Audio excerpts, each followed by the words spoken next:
Tambala na! At eto na sila, ang nag-iisang masugid na tagahanga ni Nicole Yala, Chris Chuper! Kasama ang nag-iisang die-hard fan ni Chris Chuper, Nicole Yala! Mula sa Mahiwagang Burnay, ang kwento.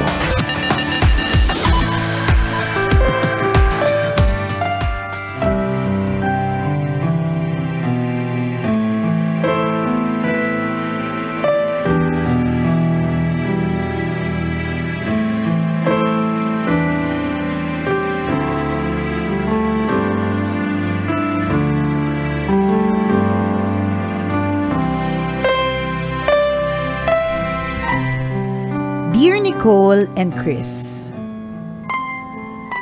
tawagin nyo na lang ako sa pangalang Lynn. 4th year college na ako at may 2 pang kapatid. Yung kuya ko ay 25 years old na at may maayos na trabaho. Yung bunso naman namin ay 2nd year college. Sumulat ako para humingi ng payo at maglabas na din ng sama ng loob. Kung sino man ang nagsabi na kayang tiisin ng anak ang kanyang mga magulang, pero hindi kayang tiisin ng mga magulang ang kanilang mga anak, sino man na nagsabi niyan ay nagkamali ng bonggang-bongga. 3 years old pa lang kasi ako, iniwan na kami ng nanay ko. Mabuti na lang at nagsikap magtrabaho si tatay para makapag-provide sa aming magkakapatid. Tumulong din yung mga kapatid ng mga magulang ko. Kahit ganon, madami kaming hirap na dinanas dahil wala kaming nanay. Napagsamantalahan kami ng kapatid kong babae ng mismo mga pinsan namin dahil wala nagbabantay sa amin. Binubuli at kinukutya kami ng ibang tao. When I was 7, mag-isa lang ako sa bahay nang magkasakit ako. Kahit hinang-hina, lumabas ako ng bahay at pilit kong sinisigaw, "Nanay!" Umasa ako na marinig niya at makitang may sakit ako. Baka sakaling maawa sa akin. Bumalik at alagaan ako hanggang gumaling. Awang-awa sa akin yung mga kapitbahay namin kasi kahit namaos na ako sa paulit-ulit na pagtawag sa nanay, habang walang tigil sa pag-iyak, walang nanay na dumating. Bumalik sa piling namin si nanay noong 2010 at tinanggap namin siya ng buong buo. Hindi na namin inungkat ang nakaraan at ibinaon namin sa limot yung mahabang panahon na wala siya. Parang may nabunot na tinik sa puso ko nang dumating siya. Ang saya naming magkakapatid dahil may nanay na kami. Mararanasan na naming ayusan ng buhok at ipaghanda ng pagkain. Kaya na naming maglaro sa labas nang hindi nag-aalala kung may kakainin ba kami pag-uwi. Sobrang minahal namin ang nanay. Malalambing kaming mga anak at hindi sakit sa ulo. Makalipas ang 2 taon, kinuha ang nanay ko ng tita ko sa Israel para magtrabaho as a caregiver. Habang nasa abroad, napatapos niya ang kuya sa kolehiyo. Ang masakit lang, iniwan na naman niya kami last year. Walang paalam, walang dahilan. Sabi ng tita ko, nagkaproblema daw sa pera. Hindi namin maintindihan kung bakit dahil malaki naman ang sahod niya. Pang tuition fee lang naman ang ipinapadala niya sa aming magkakapatid. Hindi kami maluho at never nang hingi ng anumang material na bagay. Gayunpaman, handa naman kaming tulungan siya kung anuman ang problemang pinagdaraanan niya. Ilang beses kaming nag-reach out at sinubukan namin ang lahat para lang makontak siya. Pero sadyang mahirap talagang mahanap ang taong ayaw magpahanap. Dumaan ang Pasko, Bagong Taon at birthdays naming magkakapatid na wala man lang narinig sa kanya. Naaksidente ang lolo ko pero hindi man lang niya kinumusta. Seen lang lahat ng messages namin. Para sa kapakanan kaya namin ang ginagawa niyang pag-iwas? May karapatan na ba akong magalit o iintindihin ko na lang ang anumang eksplanasyon niya kung sakaling bumalik? Sa ngayon, si Kuya ang tumatayong nanay at tatay namin.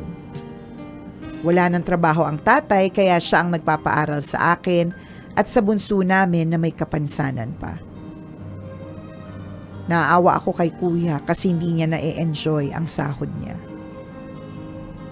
Kapag nakatapos ako ng pag-aaral, babawi ako sa Kuya ko.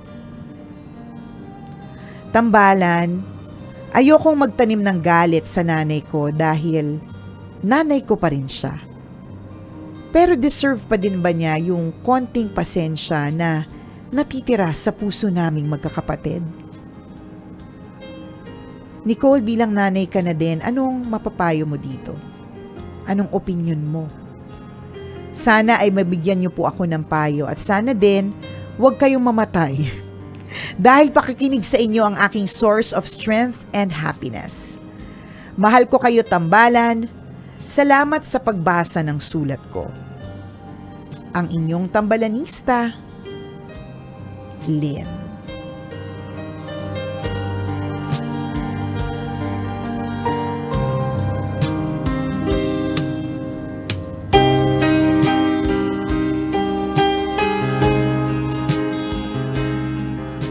Ang bigat naman, Lynn. Medyo haggard pa naman ako today. So yung utak ko pagod. Medyo haggard siya. Oo Wait nga. lang, parang At saka very particular siya doon, partner. oo nga, Ikaw Nicole, bilang isang nanay. nanay, di ba? Ano ba yung mga tanong mo?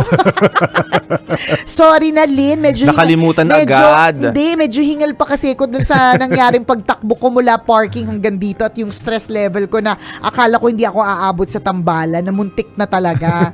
So ngayon, yung utak ko parang na-drain siya. Naiwan po sa parking. Naiwan sa parking. Actually, kaya nga ako bumaba kanina, chinek ko baka nandun. Sabi ko, baka mabigat-bigat yung Bornay, wala akong masabi, di ba? Baka nga nalaglag lang dyan. Sa bagay. Oo, Maliit lang hanapin naman mo. yun eh. Yun ang problema, ang liit lang kasi ng utak. So parang baka hindi makita. Baka may nakatapak na. Oo Ay, nga. nako. Baka kinain na ng pusa. Kaya nga, hala. Hindi mo na maibabalik. Oh my gosh. Sabihin ng pusa, ang sarap. Ay, Oh, diba? ay, di kung ganun, partner, edi solve na ako para dito. Ikaw na ako kumausap dito kay Lynn. Wala na akong utak today eh. Excuse ka na. Excuse na ako, partner. Kinain na ng pusa eh, di ba? O teka lang, Lynn. Teka lang ha, medyo drained talaga kasi yung aking aking isip, pasensya ka na. Nakauwi ako kanina sa bahay namin, alas 3 na madaling araw galing ng Bicol. So, pag-usapan na lang natin to pag nakatulog na ako na mahaba. Pag-usapan na natin yung trip to Bicol mo. Oo, yan. Yun na lang yung pag-usapan natin, yung nung pumunta ako ng Bicol. Yun na lang, pwede ba? Kasi yun medyo may alam ako eh. Yun kaya pang sariwain Kayang sariwain eh. Anyways, Lynn, alam mo yung storya mo, napakabigat. Alam mo, nakakatuwa kasi in all fairness, kahit walang guidance ng parents, ng nanay, kasi nandiyan naman si tatay, nandiyan naman yung mga kapatid mo, you turned out to be good eh. Alam mo yon na mapagmahal, maaruga, 'di ba? May pagpapasensya, napakapasensyoso, 'di ba? Talagang alam ni Lord yung ginagawa niya. Binigay niya yung mga ganyang magagandang traits sa iyo, yung ganyang mga qualities sa iyo para harapin mo itong pagsubok na ito dun sa nanay mo. Ano ba yung mga tanong mo? Teka lang. Isa-isahin ni Nicole. Isa-isahin ko lang yung tanong mo ha, teka. Ito din madalas sinasabi ng Tambalan na hanggat maaari, let's see the good in everything. Although it will take time, 'di ba? It takes practice para maintindihan at magawa 'yon na makita yung mga magagandang bagay na nangyayari sa ating buhay sa kabila ng malulupit na problema o mabibigat na problema. Laging pinapaalala ng Tambalan 'yan. So Yun naman actually yung ginagawa mo ngayon, which is good. Correct. Ah, May tanong lang siya tambalan, may tanong pala dito tambalan. okay, O, sige, okay. tapusin mo muna. 'Di ba? Which is good. Yung sinasabi natin, sa kabila ng problemang pinagdadaanan mo, nakakitaan mo pa rin ng maganda. Yun ang nangyayari sa buhay mo. Ito na lang yung isipin mo, 'di ba? May dahilan. Tama, ito madalas din pinapaliwanag ng tambalan. Everything happens for a reason. So true. May dahilan kung bakit nangyayari sa atin ng mga bagay-bagay. And in your case, may dahilan kung bakit nangyari yan sa inyo. Maaaring ngayon hindi pa malinaw yung dahilan, pero malamang may dahilan yan. Lahat naman may dahilan. Yes. Minsan lang talaga, kapag ang pinagdadaanan kasi natin ay malupit, masama, matindi, malungkot, nakakahagard, nakakadrain ng utak, nakakapangit, nakakatsaka, nakakadagdag ng wrinkles, diba? Kapag gano'n kasi yung pinagdadaanan natin, ang hirap isipin Yes, yung hindi pa everything happens for a reason. Kasi oo. lagi mo maisip, bakit gugustuhin ba ng Diyos na mangyari itong masamang bagay sa amin? Yung mga ganun. Wala akong sagot kasi hindi kami Diyos, di ba? Oo, pero naintindihan naman namin yun. naintindihan talaga natin. Correct ka. Ang sinasabi lang natin, ipagpatuloy mo lang yung ganyang klase ng mindset Yes. na patuloy lang ang laban. Kakitaan mo pa rin ng magagandang mga pangyayari ang buhay mo sa kabila ng lahat. Correct. Maraming ganyan. Actually, maraming makaka-relate. Maraming mga anak ang iniwanan din. Hindi naman iniwanan kasi pangit pang salitang iniwanan eh. 'Di ba? Yung nag-abroad ang kanilang mga magulang, nagtrabaho sa ibang bansa at nandito ang mga anak sa Pilipinas. 'Di ba? Kung may struggle ang mga anak dito sa Pilipinas kasi naghahanap, 'di ba, sa mga magulang, nangungulila ang struggle din ng mga magulang na nasa ibang bansa, hindi rin immeasurable din 'yon. Matindi din to the maximum Yes. level din ng stress. Kaya lang kasi dito sa kwento kasi ni Lynn, partner, bigla na lang kasing naglaho. 'Di ba? Parang gets naman nila nag-abroad, nag-Israel, tapos doon nagtrabaho bilang caregiver, tapos biglang nagsisin. Yun yung medyo malupit doon eh. Parang of course we get it. Yung mga OFW talagang tama si partner, immeasurable, hindi masukat yung tindi ng mga pinagdadaanan nila diyan, 'di ba? Hindi natin alam, hindi na lang natin nakikita, hindi na lang din nila kinikwento lahat ng paghihirap. Syempre dapat ang nakapost yung naka-OOTD sila dun sa may mga sa mga magagandang mga part. lugar, oo, Yes. 'di ba? Pero hindi natin alam yung mga struggles. Madami din kasi talaga. Ang problema lang dito sa nanay ni biglang na lost in space, super seen. Kaya lang in a way din, are we even sure kung talagang ayaw na ni nanay? Or baka naman, Yes. 'di ba? Baka naman meron pala talaga siyang problema. Yun yung sinasabi mo, partner, Yes, 'di ba? correct. Baka meron problema kaya dun sa tanong mo, ito yung tanong niya, partner, tambalan, dalawa tayo dito. Ayoko magtanim ng galit sa nanay ko dahil nanay ko pa rin siya. Pero deserve pa din ba niya yung konting pasensya na natitira sa puso naming magkakapatid? 'Di ba? Yun yung tanong. Let's change the question. Let's change the diba? topic. Let's change, sabi ko sa'yo eh. Kaya ang intro ko kanina, sabi ko dito kay Lynn, drained yung utak ko eh. Ang hirap kasi talaga. Pero knowing you based on kung paano mo kunento, kung anong klase kang tao, parang feeling ko kaya mo pa eh. Kaya mo pang ibigay yung stretch yung konting pasensya. Mas-stretch mo pa yan ng mahabang panahon. Pero habang wala, I mean, hindi ko naman sinasabing nasanay na kayo, no? Pero she was gone before.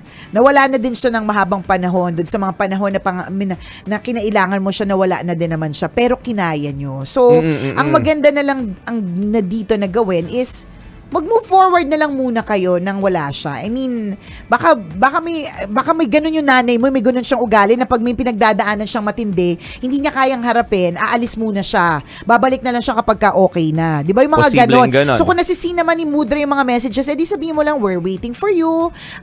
Yung natitira naming pagmamahal at pasensya, yung mga ganun, 'di ba?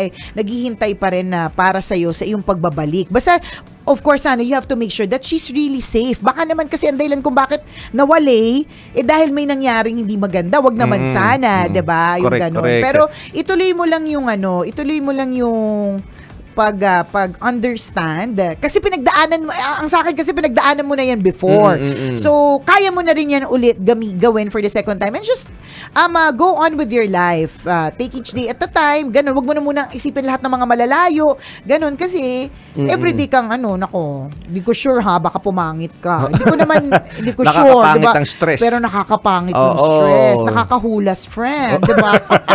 na kahit gaano kaganda ang makeup mo, pag stress ka, halata correct. pa rin. Kita siya sa mata, Oo. kita siya sa aurahan, ganun. So yung question mo kung deserve ba ni Mudra.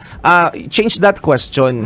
Wag mong wag mong isipin kung deserve o hindi deserve. Kung merong pasensya sa puso mo, then give it to her. 'Di ba? Hindi mo pwedeng iwasan mo yung tanong na hindi naman niya dapat deserve to pero ginagawa ko pa rin sa kanya. Oo. Mali 'yun.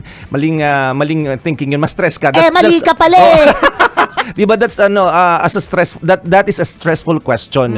So ito na lang isipin mo kung merong pasensya pa sa puso mo, may bait pa sa puso mo, 'di ba may anong tawag dito, May pagtawa oo. pa, 'di ba, sa puso mo, then use it. Extend mo lang yan. Yes. Extend mo lang ng extend. Tapos you just go on with your life. Correct. Meron naman, I'm sure, nag-aaral kayo, madami kayong ibang intindihin. Kumbaga, hindi nyo naman totally kinakalimutan si nanay. Alam nyo that she's just there. She may or may not return, di ba? Just go on with your life. Madaling sabihin, alam namin, Oo. mahirap gawin, parang sinabi lang namin, bumili ka ng suka sa kanto. Ganun lang kasimple naming sinasabi. Pero, kaya mo yan, kinaya nyo na kasi before yan. So, di ba, you've been through those challenges, mas matitindi pa. You've been through moments na wala yung nanay mo sa mga panahon na kailangan mo sila, pero kinaya ninyo. So, itong Totoo. itong susunod, kaya nyo din ito. Di ba? And this goes for everyone, di ba, na may pinagdadaanan na problema ngayon. Hindi ba't may mga problema ka rin pinagdaanan noon? Hindi naman to first time. Oo, hindi naman first time. Kinaya mo naman yun, di ba? So, Yes. kaya mo din ito. Kapit lang, Ganun. laban lang. Totoo. Yes. Siguro pagdating ng panahon, in time, may mga bagay kayong dapat pag-usapan. Ngayon lang kasi ang daming questions. Correct. Kaya gumugulo yung isip mo. Tama. Ang ipag-pray mo lang, sana safe yung nanay mo Oo. at safe din kayo. May laban yung nanay mo ngayon na hindi mo alam. May ganun siya eh. Parang Oo. feeling ko may ganun siya na parang kapag ka meron siyang stressor or ganun, hindi niya kayo dinadamay. Baka may ganun siya Correct. kasi nangyari na yan in the past. Correct. So, Oo. in time, pag-uusapan niyo yung mga bagay na ito at mabigyan ng sagot ang lahat ng mga katanungan mo at sasabihin mo sa sarili mo, ay kaya pala, now we Oo. understand. Pero di for ba? now, Correct. ano muna kayo, chill lang kayo sa go on Oo. with your life Mag-iced tea first. muna kayo dyan. Yes, iced tea, milk tea, yogurt, Kape-kape kahit muna kayo dyan. anong trip mo para bumalanse yung para magkaroon ka ng happiness, go! Correct ka. Ako ang nakikita namin just thinking out of the box. I mean seeing Bakit things thinking out of the box? Hindi pa out out of of a gift, di ba? pwede Pwede rin naman out of the a baso. frame, di ba? Thinking out of the box. Oh. Di ba parang Outside looking in. seeing outside the picture. From From a distance, the ocean meets the spring and the eve. Anong the spring? Hindi ko alam. The stream. The streams ba? Okay. Ocean Di ko rin meets alam the yung kanta. Nagmarunong lang ako. Ocean meets the spring, di ba? The streams. Ocean meets the Is stream. ocean and streams. Okay. Di Yung ko by alam. islands in the stream. Sorry! Sorry! Di ko rin alam. Di Wale, actually ako wale. sure. Okay, go. Go. Di ba looking outside the picture. Di ba yung mga problema pinagdadaanan natin, lahat ay may mga struggles eh. Sa true. Di ba minsan pinagpipray natin, Lord, please give me strength. Sinasabi natin madalas yan. Hindi mo naman malalaman yung strength kung hindi ka nagka-problema eh. Yeah. Di ba? Ganun yun. Parang it takes sorrow para ma-appreciate mo ang happiness. So ganun din. Para maging matapang ka, kailangan mong pagdaanan ng iba't ibang klase ng problema. And in your Correct. case, ito yung problema mo. Di ba? Ang problema ninyo, relationship mo with your mom. Di ba? So, yung sinasabi natin, later on, malalaman mo yung dahilan. Binigyan ka ng tapang ng problemang ito at ma-appreciate mo ito pagdating ng panahon. Totoo yan. Sa ngayon, magulo pa lang. Madami kang tanong na hindi pa nasasagot. Pero maniwala ka na in God's perfect time, malalaman mo ang kasagutan at sasabihin mo, ay, kaya pala. Ayun naman pala ang Diba? nangyari. Ganun. Totoo. Diba? O, sana, At napatapang ka ng sitwasyong ito, ha? Correct. Isipin mo yun, no? Di ba living independent, di kayo magkakapatid? Tama. Oo, di ba? Sa laban lang. Laban lang ng laban ng bonggang-bongga. Yan na. Kaya mo yan, Lynn. Kinaya mo na yan. Kakayanin mo to ulit. Yes. At hindi lang para sa'yo, Lynn, kundi para sa lahat ng mga iba pang may pinagdadaanan. Kinaya yun ng iba. May mga na-struggles ka rin na nadaanan in the past, tas kinaya mo, you're still living at nakatayo ka pa rin. So, kaya mo rin to. Kung ano man Yes. itong pinagdadaanan mo, kaya mo rin to. At iwasan mong magalit. Iwasan mong mag-keep ng anger sa puso mo. Diba? Kaya yun yung sinasabi natin, kung mayroon pang awa, mayroon pang pasensya, may bait pa sa puso mo din, use it. Tama. Go, go, go. Salamat sa iyo, Lynn, for sharing your story with us. At kung ikaw, Kabisyo, meron ka rin kwento na gusto mong i-share sa amin, pwede mo kaming i-email. Send your stories at mahiwagangburnaystory@gmail.com. Mali mo, kwento mo na ang ating pag-uusapan sa mga susunod na araw. Kaya send mo na yan, Kabisyo. shoutout ko sana yung tambalanista natin, partner, na na-meet ko kahapon sa Si Love Netch. Radio Naga. Kaya lang di pa siya nagre-reply ko anong pangalan ng wife niya. So bukas na lang.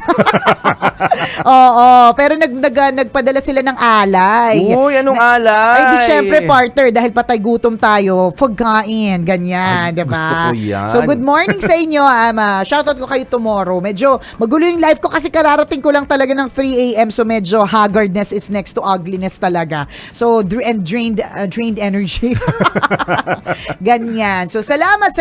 At yung mga malakas tayo sa Bicol, partner. So, Uy. hello sa mga tambalanista natin na nakikinig sa atin via Love Radio Naga. Yan. Yon. Good morning! Maray na aga sa Indogabos. Maraming salamat mga kabisya sa pagtutak. Muli ako po si Nicole Yala. Atok naman si Cambio King Chris Chuper. Na nagpapaalala, walang matatag na relasyon sa malanding may determinasyon. Yon!